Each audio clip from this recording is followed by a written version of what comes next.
Tech mogul Richard Blackstone never imagined his routine Wednesday afternoon school pickup would shatter every assumption he held about worth, dignity, and the true meaning of education when he discovered a homeless teenager transforming his privileged daughter's understanding of the world with nothing more than wisdom, patience, and a piece of broken chalk. At 47, commanding a personal fortune of $12.3 billion built on revolutionary data analytics software that powered half the world's largest corporations, Richard had carefully constructed a life where success was measured in stock portfolios, quarterly earnings, and the kind of exclusive access that money could buy. His world was one of private jets, Michelin-starred restaurants, and the rarefied atmosphere of Silicon Valley boardrooms where billion-dollar decisions were made over handshakes and 100-year-old scotch. What began as another mundane afternoon at Westbridge Academy, the elite $40,000 per year private school where Los Angeles' wealthiest families sent their children to network with future presidents and Fortune 500 CEOs, would become a profound reckoning with everything Richard thought he understood about intelligence, worth, and the transformative power of genuine education delivered from the most unexpected source imaginable.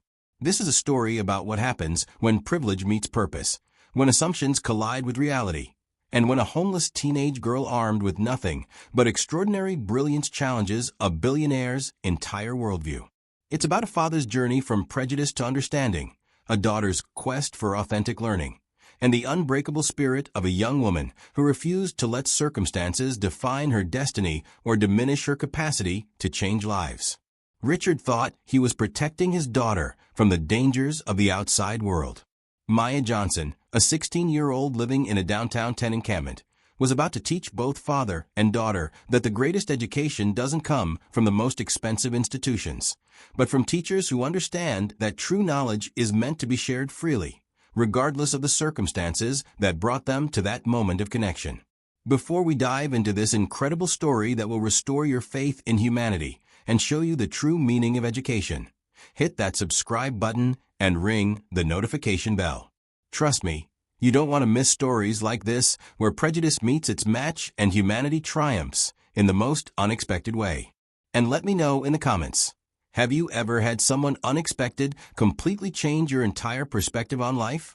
The gleaming towers of downtown Los Angeles cast long shadows across the tent encampments below, creating a stark visual metaphor for the inequality that defined the city's landscape in ways that most of its wealthy residents preferred to ignore.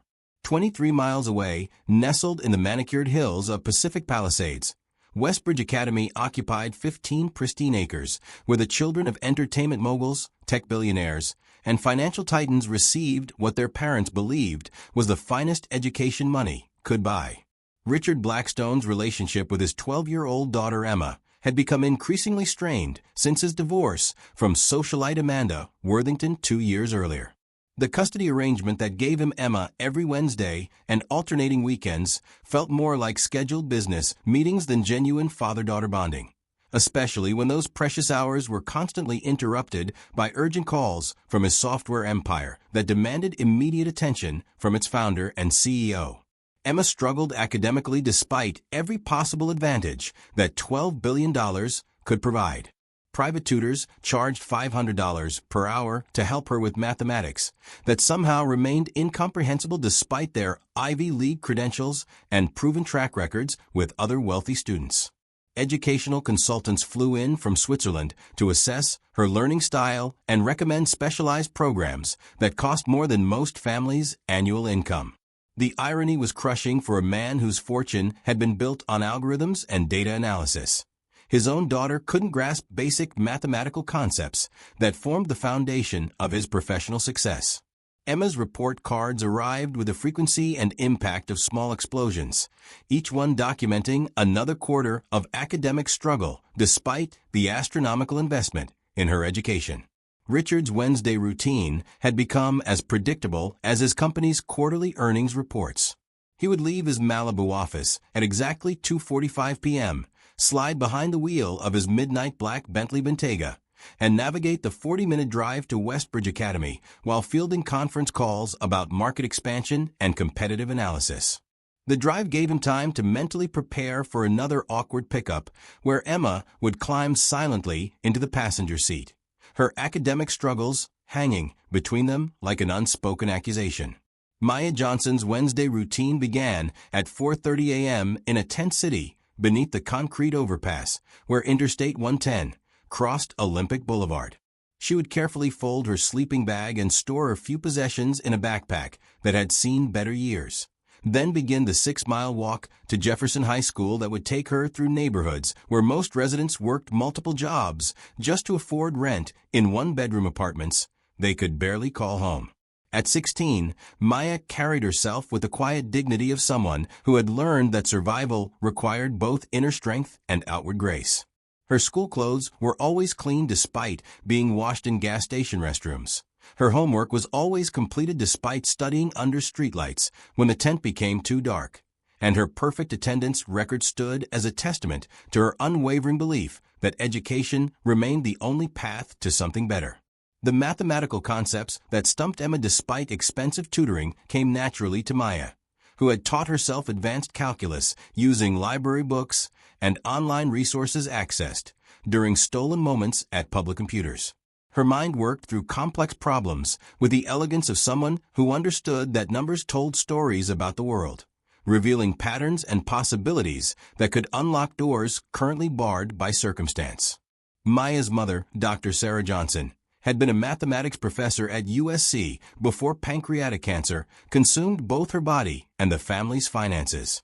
The medical bills that insurance wouldn't cover, the experimental treatments that offered hope but drained savings, and the eventual foreclosure that came 6 months after Sarah's death had transformed Maya from a middle-class honors student into a homeless teenager who understood that the difference between stability and crisis could disappear as quickly as a diagnosis.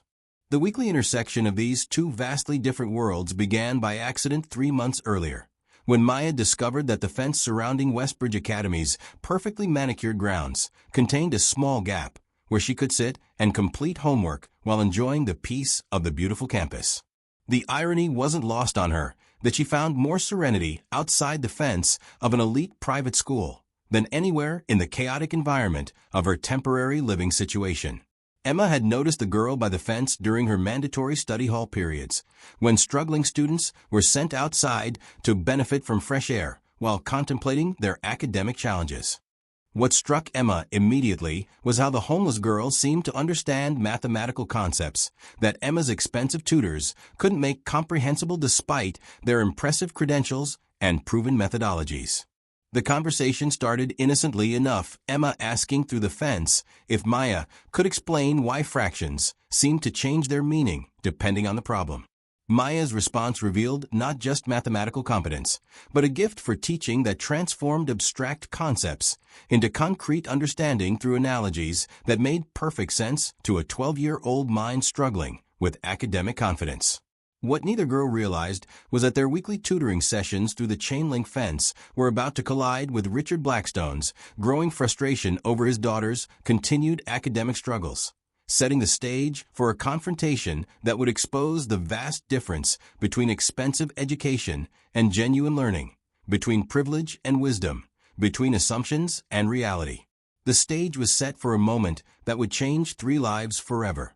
When a billionaire's prejudices would meet a homeless teenager's brilliance, and when the true meaning of education would be revealed in the most unexpected and transformative way possible. Before we dive into this incredible story that will restore your faith in humanity and show you the true meaning of education, hit that subscribe button and ring the notification bell. Trust me, you don't want to miss stories like this where prejudice meets its match and humanity triumphs in the most unexpected way. And let me know in the comments, have you ever had someone unexpected change your entire perspective on life? Richard Blackstone's empire had been built on the revolutionary premise that data could predict human behavior with mathematical precision, transforming everything from consumer purchasing patterns to stock market fluctuations into algorithmic certainties that generated billions in revenue for clients worldwide. His software powered the recommendation engines of major e-commerce platforms, the risk assessment models of Fortune 500 financial institutions, and the predictive analytics that helped governments allocate resources with unprecedented efficiency. The irony that consumed Richard's thoughts during his Wednesday drives to Westbridge Academy was brutally simple. A man who had mastered the art of predicting complex human behaviors through mathematical modeling couldn't understand why his own daughter struggled with basic arithmetic concepts that formed the foundation of his professional success. The algorithms that had made him one of the youngest billionaires in Silicon Valley history seemed powerless against Emma's academic challenges. His Malibu mansion, perched on 3 acres of oceanfront property worth $15 million, served as both sanctuary and prison for a man whose personal life had crumbled even as his professional achievements reached astronomical heights. The floor-to-ceiling windows that offered breathtaking views of the Pacific Ocean also provided daily reminders of his isolation, as he watched other families enjoy beach picnics and volleyball games that represented the kind of simple happiness that his wealth seemed unable to purchase. The divorce from Amanda had been as brutal and calculated as a corporate merger gone wrong.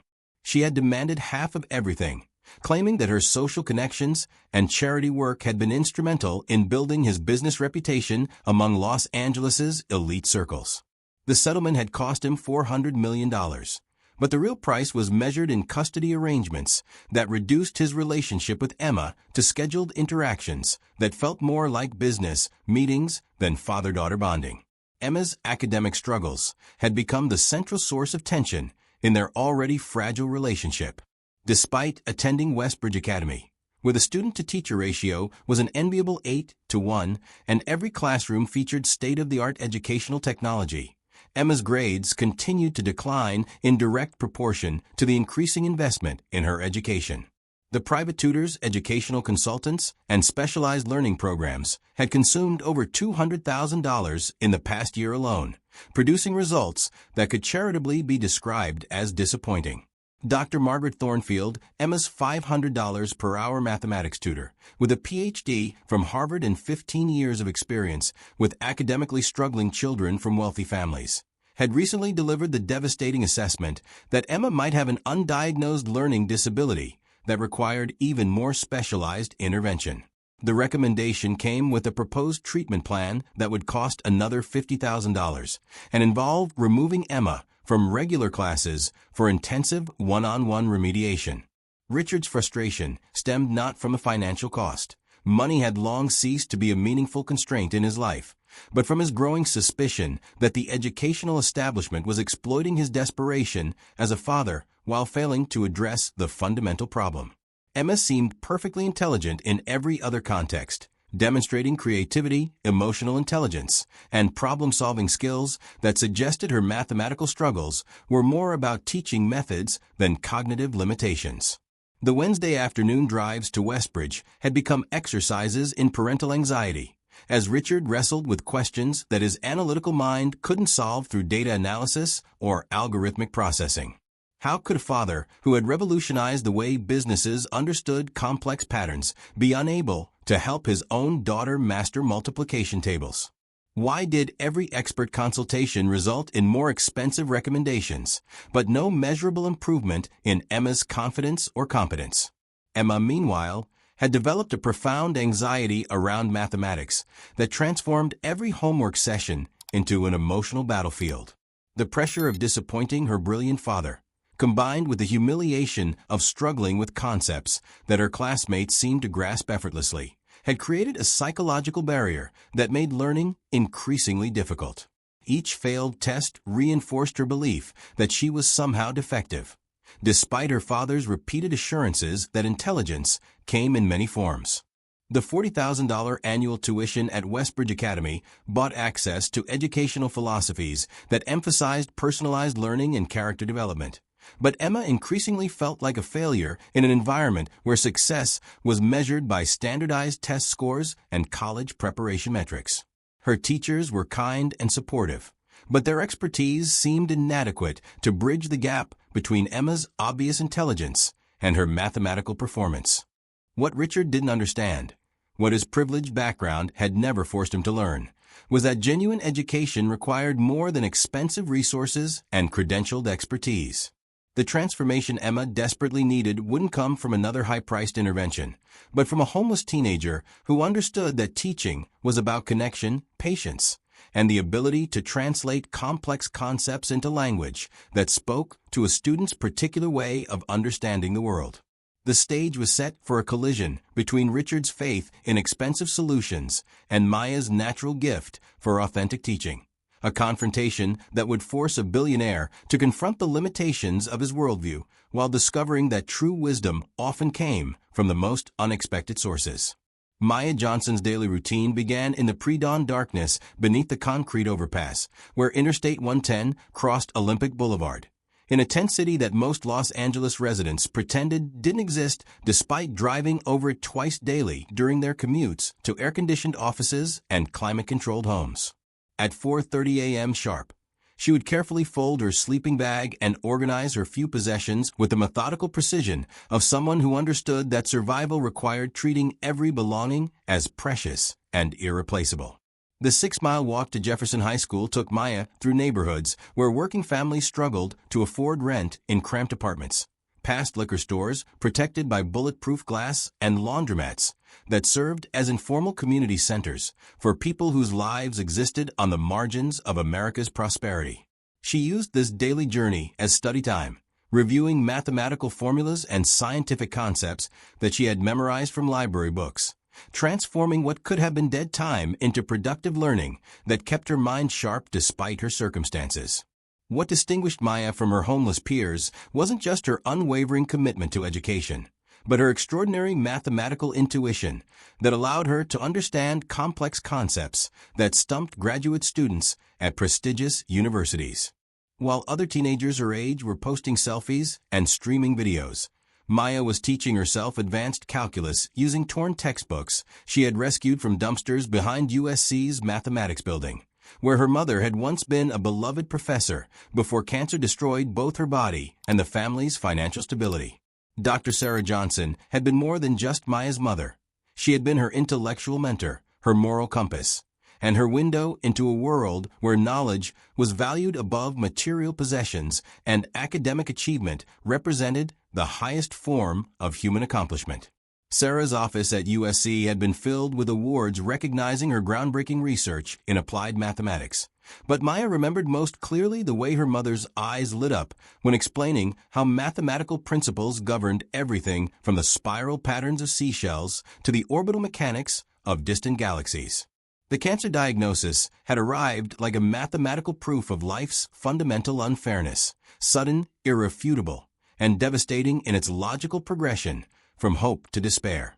The experimental treatments that insurance wouldn't cover, the second and third opinions that consumed the family savings, and the cruel arithmetic of medical bills that accumulated faster than Dr. Johnson's university salary could address them had transformed a middle-class academic family into a case study in America's healthcare crisis. Maya's father, Marcus Johnson, had been a high school history teacher whose salary barely covered basic living expenses even before the medical catastrophe that consumed their financial resources. When Sarah died 18 months after her diagnosis, Marcus had simply disappeared one morning, leaving behind a note explaining that he couldn't handle the responsibility of raising a daughter while grieving the loss of the only woman he had ever loved. Maya had found herself alone at 15, with nothing but her mother's intellectual legacy and an unshakable belief that education remained her pathway to something better. The mathematics that came naturally to Maya represented more than academic competence. It was her connection to her mother's memory and her weapon against a world that seemed determined to crush the dreams of young black women who dared to believe they deserved something better than the circumstances they had been born into. The calculus concepts that she mastered using library computers during stolen moments between school and her night job at a 24-hour laundromat were the same principles her mother had used to model population dynamics and predict economic trends for government agencies. Living in the tent encampment had taught Maya lessons that no classroom could provide about resilience, community, and the difference between poverty and dignity. She had learned to distinguish between people who were temporarily displaced and those who had given up entirely, between families struggling to rebuild and individuals who had surrendered to addiction or despair. Her tent neighbors included construction workers between jobs, single mothers fleeing domestic violence, and military veterans whose service had been rewarded with mental health struggles that society preferred to ignore. Maya's perfect attendance record at Jefferson High School had become legendary among teachers who couldn't understand how a homeless student could maintain academic excellence while navigating challenges that would overwhelm most adults. Her 4.0 GPA represented more than intellectual achievement. It was a daily act of defiance against a system that expected her to fail, and a tribute to her mother's belief that knowledge was the one possession that could never be stolen, foreclosed upon, or destroyed by circumstances beyond her control.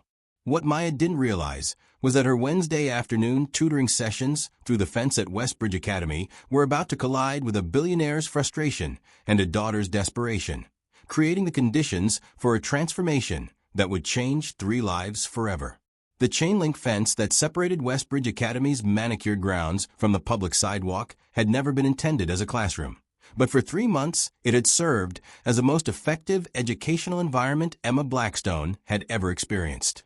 What began as casual conversations between a struggling student and a homeless girl had evolved into weekly tutoring sessions that transformed Emma's relationship with mathematics from terror to genuine understanding.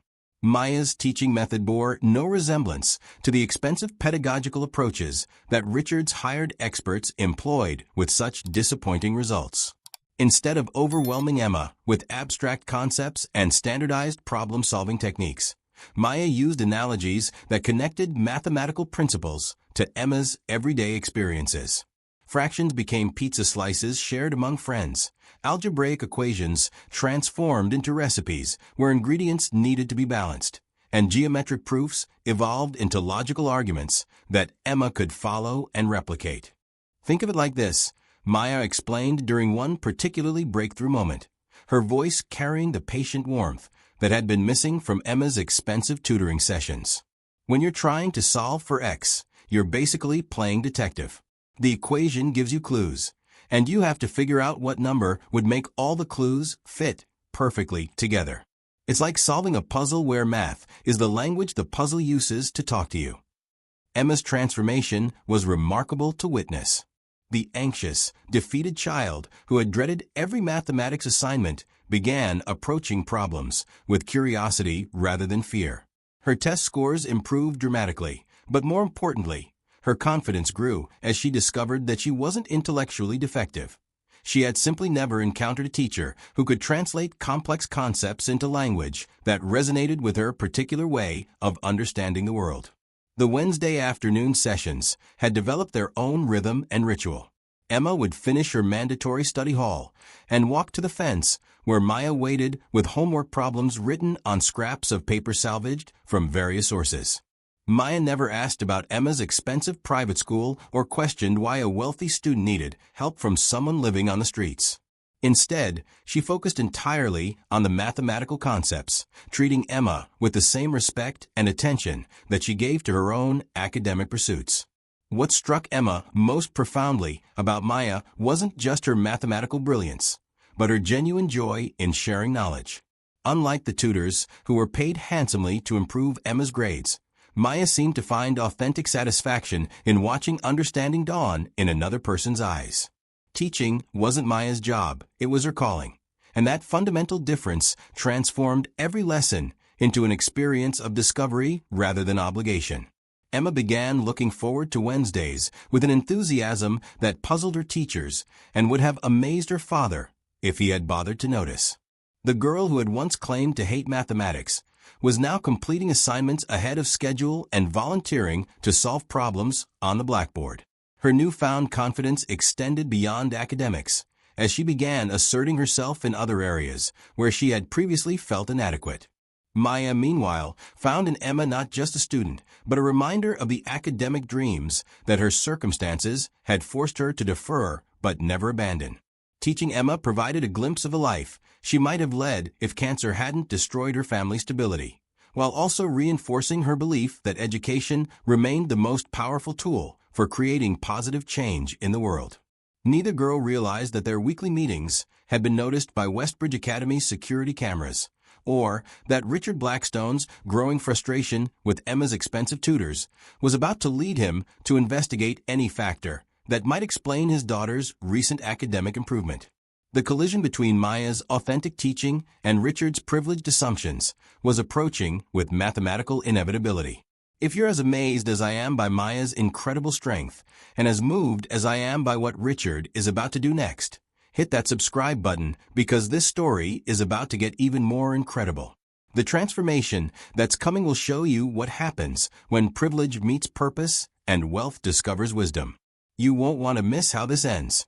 Richard Blackstone's Wednesday afternoon routine shattered completely when he arrived 20 minutes early for Emma's pickup and witnessed something that challenged every assumption he held about education, security, and the type of people who belonged near his daughter's elite private school. Through the pristine chain-link fence that separated Westbridge Academy from the outside world, he observed a young black girl who was clearly homeless teaching his daughter mathematical concepts with an expertise that made his $500 per hour Harvard PhD tutor look like an amateur.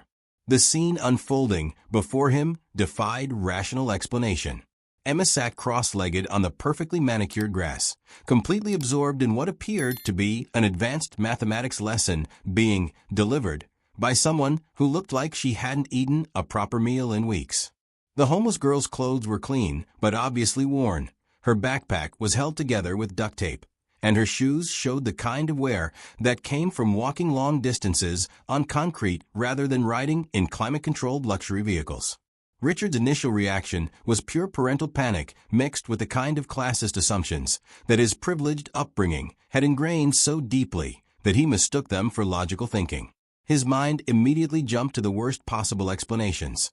This homeless person was obviously running some kind of elaborate scam, targeting wealthy children to gain access to families with money, or perhaps grooming Emma for something more sinister than academic assistance.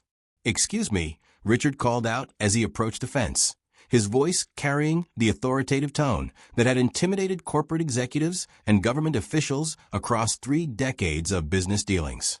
"What exactly do you think you're doing with my daughter?" Maya looked up from the mathematical problem she had been explaining, her expression shifting from patient concentration to polite wariness as she recognized the expensive suit, designer watch, and unmistakable air of wealth and entitlement that characterized Emma's father. She had encountered this type of suspicion before from security guards, store managers, and other authority figures who automatically assumed that her presence represented some form of threat to their orderly world. "I'm helping Emma with her mathematics homework, sir," Maya replied with the careful dignity that she had learned to employ when dealing with people who viewed her circumstances as evidence of moral failure rather than economic misfortune. "She's been struggling with fractions and algebraic concepts, and I've been showing her some different approaches that might make the material more accessible." Richard's face reddened with a kind of anger that came from having his parental authority questioned by someone he considered fundamentally unsuitable to interact with his daughter. The calm intelligence in Maya's response only fueled his rage, as he interpreted her articulate manner as evidence of manipulation rather than education. "Different approaches?" Richard's voice rose with barely controlled fury. "You're a homeless vagrant who has no business being anywhere near this school, let alone filling my daughter's head with God knows what kind of inappropriate ideas. Emma, get away from that fence right now." Emma's face flushed with embarrassment and something deeper, a growing anger at watching her father treat Maya with the kind of casual cruelty that she was old enough to recognize as fundamentally wrong. "Dad, you don't understand. Maya has been helping me more than any of my tutors. She's the reason my grades have been improving." "I don't care what she's been telling you," Richard snapped, his prejudice now fully exposed in the afternoon sunlight. "This person is clearly running some kind of con game, targeting children from good families to gain access to money and opportunities she hasn't earned. I'm calling security to have her removed from school property immediately." Maya stood slowly, gathering her makeshift teaching materials with a quiet dignity that had sustained her through 18 months of homelessness and countless encounters with people who treated her circumstances as evidence of personal failure. "Mr. Blackstone, I understand your concern for Emma's safety. I'm not trying to take advantage of anyone. I genuinely enjoy helping her learn mathematics, and she's made remarkable progress over the past few months. Don't you dare lecture me about my own daughter's education, Richard exploded, his voice carrying across the academy's grounds and drawing stares from other parents and teachers. People like you don't understand what real education means. You're nothing but a street person who probably dropped out of school before learning basic hygiene, let alone advanced mathematics. The cruel words hung in the air like toxic clouds, revealing the ugly truth beneath Richard's polished exterior. Maya absorbed the verbal assault with the same stoic grace that she had developed for surviving on the streets. But Emma watched in horror as her father revealed himself to be the kind of person who measured human worth by bank account balances rather than character or intelligence. "Dad, stop it," Emma shouted, tears streaming down her face as she witnessed her father's racist assumptions destroying her relationship with the most effective teacher she had ever encountered. "You're being horrible to someone who's been nothing but kind to me." The confrontation had reached its breaking point, and Richard Blackstone was about to learn that his privileged assumptions about worth, intelligence, and human dignity were about to collide with a reality that would shatter his worldview forever. The moment that would forever change Richard Blackstone's understanding of worth, intelligence, and human dignity arrived when Westbridge Academy's head of mathematics, Dr. Elizabeth Crawford, approached the increasingly heated confrontation with a folder containing documents that would expose the billionaire's assumptions as fundamentally wrong and morally bankrupt. "Mr. Blackstone," Dr. Crawford interrupted with the calm authority of someone who had witnessed enough parental meltdowns to recognize when intervention was necessary. "I believe there's been a significant misunderstanding about this young woman's qualifications to help Emma with mathematics." Richard turned toward the veteran educator with the expectation that she would validate his concerns and support his decision to have Maya removed from school property. "Dr. Crawford, I'm glad you're here. This homeless person has been inappropriately approaching my daughter, and I want her banned from coming anywhere near the academy." Dr. Crawford's expression shifted from professional courtesy to barely concealed disappointment as she processed Richard's words. "Sir, I think you should see these before making any rash decisions." She opened the folder and handed him Maya's academic transcript from Jefferson High School, along with her SAT practice test scores and a letter of recommendation from her mathematics teacher. Richard's face went pale as he scanned the documents. Maya Johnson, 4.0 GPA, perfect attendance for 3 years, SAT math score of 780 out of 800. Mathematics teacher describing her as the most naturally gifted student I've encountered in 25 years of teaching. The papers in his hands told the story of academic excellence that surpassed his own daughter's performance despite Maya having none of the advantages that his wealth provided. This can't be accurate," Richard stammered, his worldview crumbling as he realized that the homeless girl he had just insulted possessed mathematical abilities that exceeded those of Emma's expensive tutors. "How is this possible?" Maya spoke quietly, her voice carrying the patient dignity that had sustained her through months of similar prejudicial encounters. "Mr. Blackstone, my mother was Dr. Sarah Johnson, a mathematics professor at USC. She taught me to love learning before cancer took her life and destroyed our family financially. I may be homeless, but I haven't forgotten everything she taught me about the beauty of mathematical thinking." The revelation hit Richard like a physical blow. The street person he had dismissed so cruelly was the daughter of a university professor, a homeless teenager who had maintained academic excellence despite circumstances that would have broken most adults. His assumptions about intelligence, worth, and the correlation between economic status and human value lay in ruins around his feet. Emma stepped forward, her young voice cutting through her father's stunned silence. "Dad, Maya has been helping me understand math better than any of my expensive tutors. She doesn't do it for money. She does it because she loves teaching and because she's genuinely kind. You've been horrible to the most amazing teacher I've ever had." Dr. Crawford added the final devastating blow to Richard's prejudicial assumptions. "Mr. Blackstone, Emma's mathematics scores have improved by 40% since she began receiving help from Maya. Whatever this young woman has been doing, it's been far more effective than the costly interventions your family has previously employed. Richard looked at Maya, really looked at her for the first time, and saw not a threat to be eliminated, but a brilliant young woman whose circumstances had been shaped by tragedy rather than personal failure. The homeless teenager he had tried to chase away possessed the kind of natural teaching ability that couldn't be bought with any amount of money, and she had been sharing that gift freely with his daughter out of genuine kindness. Maya, Richard began, his voice breaking as he struggled to find words adequate to address the magnitude of his mistake. I owe you an apology that I don't know how to give. I judged you based on your circumstances instead of your character, and I was completely wrong. Maya's response revealed the grace that had carried her through 18 months of homelessness and countless encounters with prejudice. Mr. Blackstone, I understand why you were concerned. You love Emma and want to protect her. I just hope you can see that education isn't about how much money you spend. It's about connecting with students and helping them discover their own potential. The transformation that followed was swift and comprehensive. Within hours, Richard had arranged for Maya to receive temporary housing in a luxury hotel, while longer-term solutions were developed. He established a full scholarship for her MIT education, not as charity, but as recognition of her extraordinary abilities.